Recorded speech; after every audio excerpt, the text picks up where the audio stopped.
Hey guys, welcome to the comic book. Today we're talking about the big book. It finally came out, and I didn't know it was coming even out this week, but I had to pick it up because it's the book that everybody's probably been talking about. What the hell's been going on with this book, the delays, everything.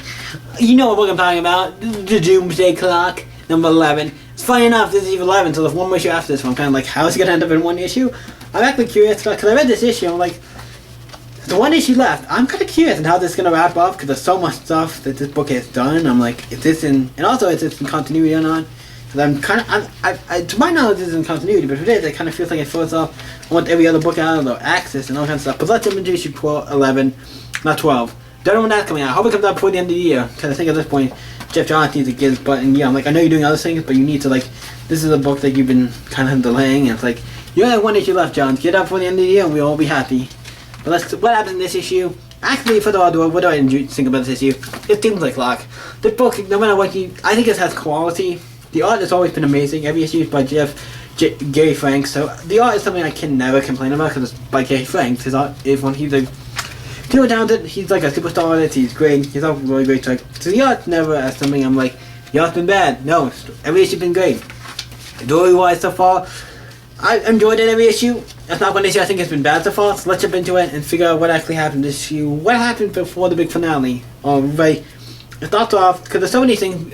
Now if I don't mention every little thing, I'm sorry, it kind of jumps around a lot, so it's going to be hard to credit. This is going to be a little longer review, because it has a lot of stuff going on, and it talks about a lot of different things, and this issue talks about, because there's a bunch of different things going on, so it's trying to talk about all of it, so I'll credit the best of my ability to get it. But it starts off with Batman, and he's, breaking into this place to stop something or do something because he knows some of the stuff that's going on. It might have to do with NASA or space program or something, I don't know. Maybe they have something they're trying to stop all the humans who want to space something, I don't know. They got the outfit he's reading of the Rotec journal, so he learns more about what's going on and figures that out. We'll get to him, he'll come back later. And we see like people looting and all kinds of stuff, and Batman still fighting the guys, and we see what's it called, the Dr. Mondi's watching the TV, all the different TVs and stuff. And then we see Wonder Woman at the Capitol or whatever, or wherever she's at, I forget where she was at, but it's turning off a bunch of villains, like we have Giant Colossus, or whatever the big girl is, I forget her name, whatever her name is, her, and also Black Adam.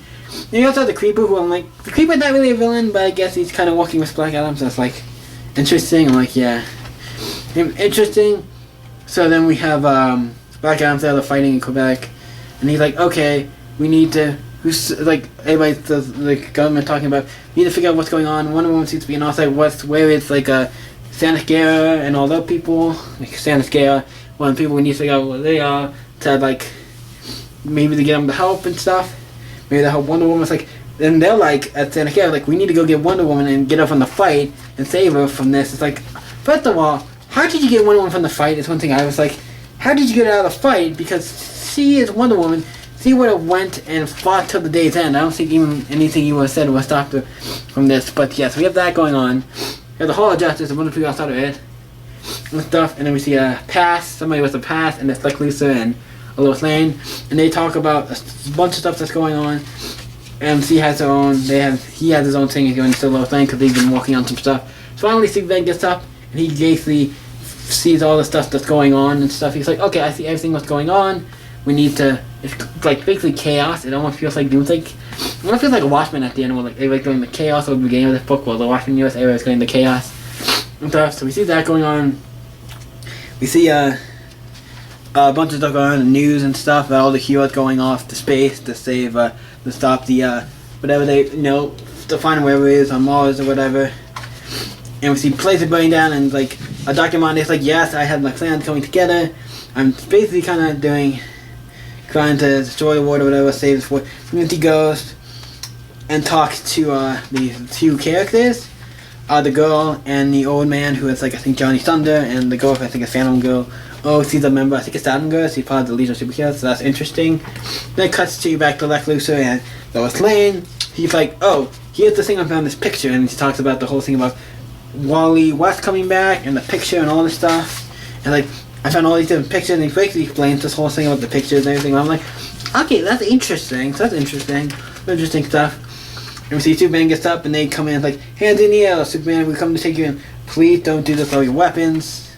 Obviously, Superman gets out, and he like, Superman, he'll probably get out. you destroy your guns and get out before you can actually even do anything. He's like, and then he's like, don't, and like Dr. Sunder's like, don't touch her, don't do anything to her. And he's like egging him on and stuff. And like, okay, well, you guys aren't gonna mess with anything. You guys, yeah, I'm not scared of you. Oh.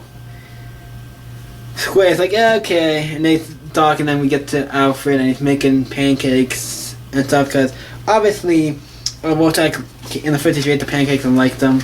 And then so he makes more. I'm like, okay, I like to see Alfred making pancakes. And I'm like, yeah, those look like some good pancakes. I'm not gonna lie.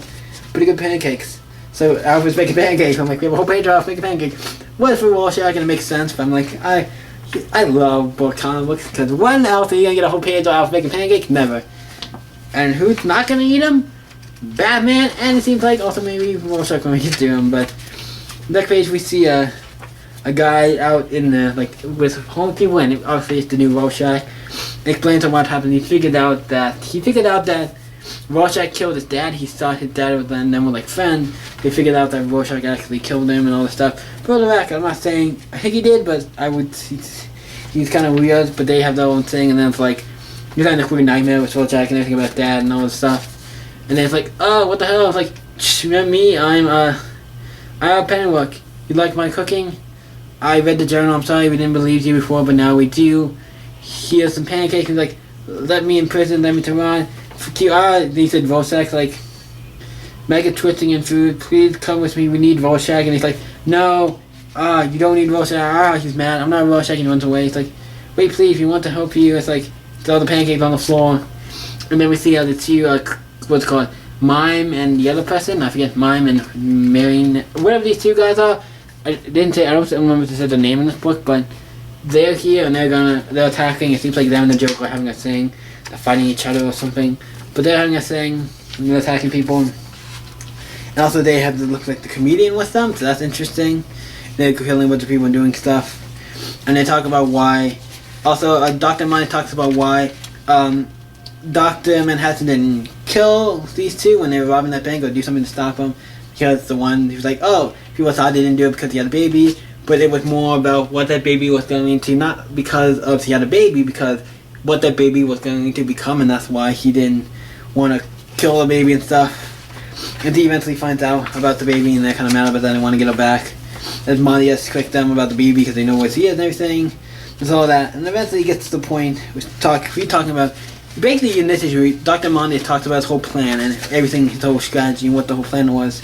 And how he did everything with Firestorm and all this stuff. He set everything in motion and all this stuff. Like, he is pretty evil. Like, he is a villain. He's like, holy, he's like one of the smart, he's like the major, he's like a villain. He's like the smartest villain.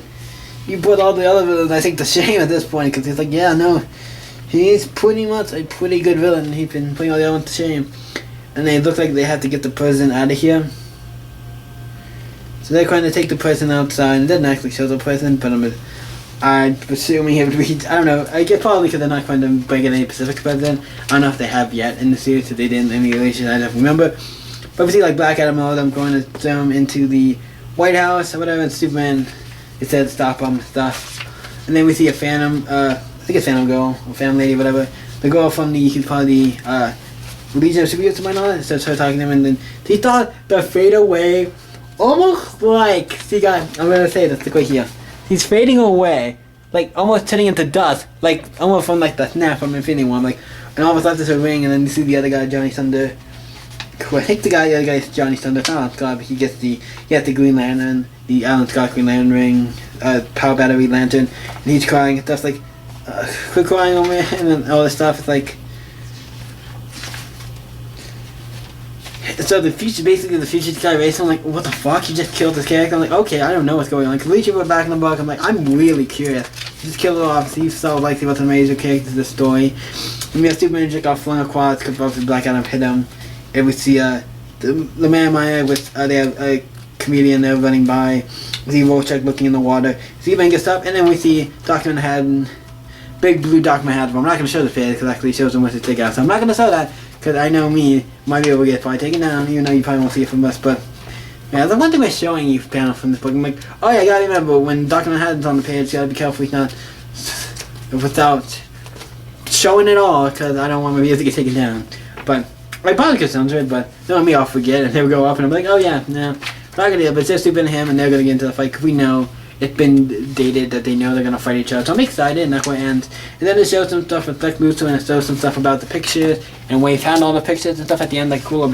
I like, the one thing I like was the little bonuses at the end would talk about, like, shit, I'm not showing, I can't show you the front page because of the stuff on it, but, I'm not showing you the front page because the other page has, like I said, the same document has it on the other side, so I won't accidentally show it, but all these things about all these different pictures, and I like that, and so the picture of, like, the two flashes from the two worlds thing, collide thing. I'm like, okay, all these cool pictures. I like this book, if anybody doesn't know me, I'm a guy who enjoys Doomsday Clock. I think it's a good book.